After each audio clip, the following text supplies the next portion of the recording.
આજ મારે કઠોર શબ્દમાં કહેવું પડે છે કે આ દીકરીઓ જ્યારે કોર્ટમાં જઈ અને ભાઈ પાસે ત્યારે કેસ માંડે જમીન માટે, ત્યારે માથું ઝૂકી જાય છે અમારું. આજ દીકરીઓ જ્યારે પરણીને જ્યારે જાય ત્યારે ભાઈની માથે કેસ માંડે, મને જમીનમાં ભાગીદારી આપ. શરમ નથી આવતી તમને? બાપના પૈસામાં ભાગીદારી કરતા? ભલે કાયદો ગમે તે કહેતો હોય, ભારતીય સંહિતા ગમે તે કહેતી હોય કે દીકરીનો અડધો ભાગ છે, પણ આ વ્યાસપીઠ તમને કહે છે મારા ભાઈ બહેનો, તમારા ભાઈ પાસે દબાણ કરીને લેવાનો તમારો કોઈ અધિકાર નથી, નથી ને નથી. પરાણે લેવાનો, દીકરીઓનો પિયરમાંથી જમીન હોય, જાયદાદ હોય, મિલકત હોય, અને આમ નાગણની જેમ બેસી જાય. હા, આખી ઓલો ગઢો થાય ત્યાં સુધી જમીન નો વેચીએ કે સાહેબ, એને ખાવા, એને બિચારાને ગાડી લાવી હોય ને સાહેબ, તો એ જમીન નો વેચાવા દે. ઓલી કે પેલા મારા પૈસા આપ તો તારી જમીન વેચાય ને, તો ના વેચાવા દે. સહી ના કરું. અમે આવા દાખલા જોયા છે.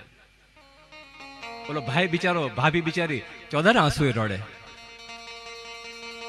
આ તમે પુણ્ય કરો છો? આ તમારા આ ભારતીય સંસ્કૃતિ બોલાવે તમને? દીકરી મારી, અરે તમે તો લક્ષ્મી છો, તમારે તો કહી દેવું જોઈએ ભાઈલા, તારે આપવું હોય તો આપજે, નહીં આપવું તો લે, હું તને સહી કરી દઉં. સહી કરી દઉં. મારા નસીબમાં હશે મને મળશે, તારા નસીબમાં હશે તને મળશે.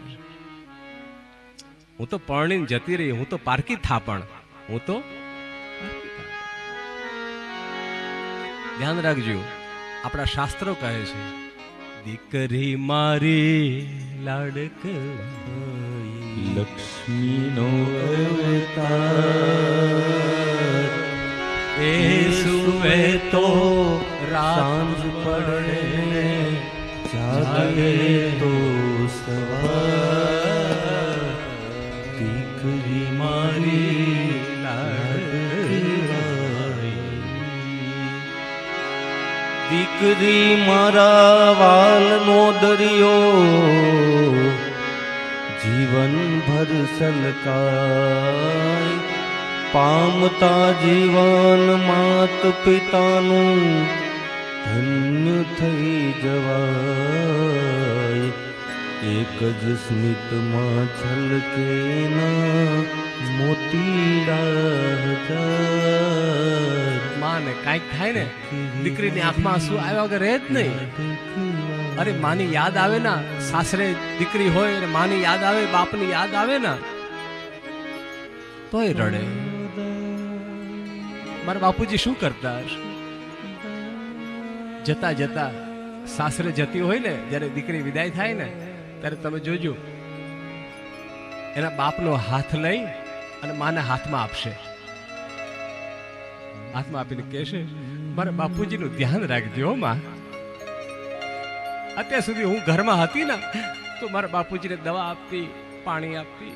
એ ભૂલકણા છે, પૈસા કમાવામાં બિચારા દવાઈ ભૂલી જાય છે, ખાવાનું ભૂલી જાય બિચારા.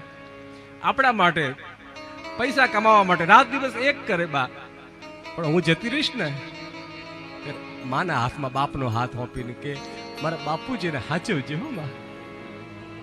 સુખ દુઃખની આનું નામ દીકરી.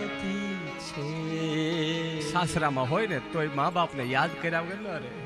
સાસરામાં પાણીનો ઘૂંટડો ઉડાડે ને તોય તે ઉતારતા પોતાના ભાઈને ખમ્મા કે, પોતાના ભાઈને યાદ કરે. મારો વીર શું કરતો હશે?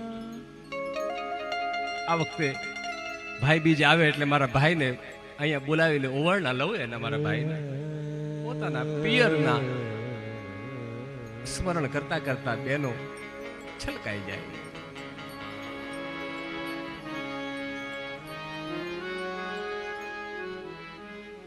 રાજા તારી ત્યાં દીકરી થઈને હું આવીશ, પણ મારું અપમાન ના કરતો. એટલે બહુ સાચી વાત છે. દરેક ભાઈઓને કહી દઉં, કોઈ દિવસ દીકરી હોય ને, આમ શાસ્ત્રમાં પણ નિયમ છે કે દીકરીને ક્યારે પગે ન લગાડાય. દીકરીને ક્યારે પગે ન લગાડાય. તમને ખબર છે? કોઈ સૂતેલો માણસ હોય ને એને પગે ન લગાય, કોઈ જમવા બેઠો હોય ને એને પગે ન લગાય. પછી દીકરી તમને પગે લાગે ત્યારે પણ તમે તમારા પગ ખસેડી લો. દીકરી આપણને પગે લાગે એ પણ યોગ્ય નહીં, કારણ કે એ જગદંબાનો અવતાર છે, સાક્ષાત જગદંબા છે.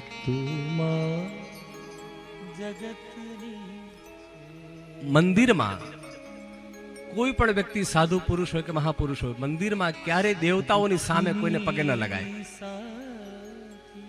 મંદિરમાં ક્યારેય કોઈ બીજા કોઈ વ્યક્તિને પગે ન લાગો, નહીં તો દૈવી શક્તિ તમારી રૂઠી જશે. ઘણા શું કરે, મંદિરમાં જઈને અમુક એવો ઉત્સવ ઉજવતા હોય કે મા બાપનો, તો મા બાપને પગે લાગે, કાકા કાકીને પગે લાગે મંદિરમાં, ભગવાનની સામે. પણ ભગવાનની સામે ક્યારેય પોતાના વડીલોને કે કોઈને પણ પગે ન લાગો. મંદિરમાં જઈને દેવતા સિવાય કોઈને પગે ન લાગવું જોઈએ. કોઈ સાધુ, કોઈ મહાપુરુષ, કોઈ સંત મહાત્મા સૂઈ ગયા હોય પથારીમાં, આરામમાં પડ્યા હોય, ત્યારે એને પગે ન લગાય. કોઈ કુંવારી દીકરી હોય એને પગે લગાડાય નહીં. આવા બધા નિયમો છે. દીકરી મારી લાડક બાઈ, લક્ષ્મીનો અવતાર, એ સુવે તો રાત પડે ને જાગે તો સવાર. દીકરી મારી લાડક બાઈ. આજ સમાજમાં બહુ કરુણા ભરી વાત. આજે મારી આ દીકરીઓને આટલું બધું સન્માન ભારતીય સંસ્કૃતિ આપે, શિવ પુરાણ આપે, ભાગવત આપે, રામ, આ બહેનોનું સન્માન છે. હે દક્ષ રાજા સાંભળ, તારે ત્યાં દીકરી નથી, અને જો દીકરીનો જન્મ થાય તો તું ભાગ્યશાળી ગણાઈશ. દેવતાઓમાં તારો જય જયકાર થશે, તને દીકરી યશ અપાવશે. તારી દીકરીનું નામ લેશે એનું કલ્યાણ થશે. તારી દીકરી મહાન હશે. તારી દીકરીના હિસાબે તારી પણ જય જયકાર થશે.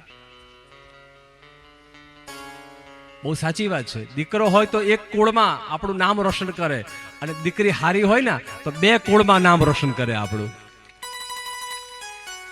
દીકરી જો હારી જાય તો 2 કુળમાં નામ રોશન કરે. એક પોતાના માવતરનું કુળ, અને બીજું સસુર પક્ષનું કુળ, પોતાના પતિનું કુળ, એને પણ ઉદ્ધાર કરે દીકરી.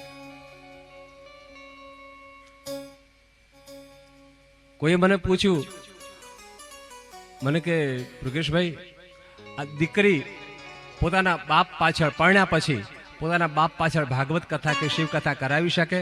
હા, 100% કરાવી શકે. ઘણા એવું કહે છે કે તો ગોત્ર બદલાઈ જાય એટલે ન કરાવી શકે ને આમ ન કરાવી શકે. ભલે, શાસ્ત્રમાં સ્પષ્ટ વર્ણન છે. જો દીકરો પોતાના પિતા પાછળ કઈ સત્કર્મ ન કરતો હોય, અથવા દીકરો હોય જ નહીં, અથવા તો દીકરો ન કરે એવું હોય, શરાબી થાય, કોઈ દુષ્કર્મ કરનારો હોય, અને દીકરો જો પોતાના પિતાજી પાછળ કોઈ સત્કર્મ ન કરાવે, તો એની દીકરીઓ પોતાના પિતાજીનું શ્રાદ્ધ પણ કરી શકે, તર્પણ પણ કરી શકે, અને કથા પણ કરાવી શકે. એની કથા પણ કરાવી શકે. એની પાછળ પુણ્યદાન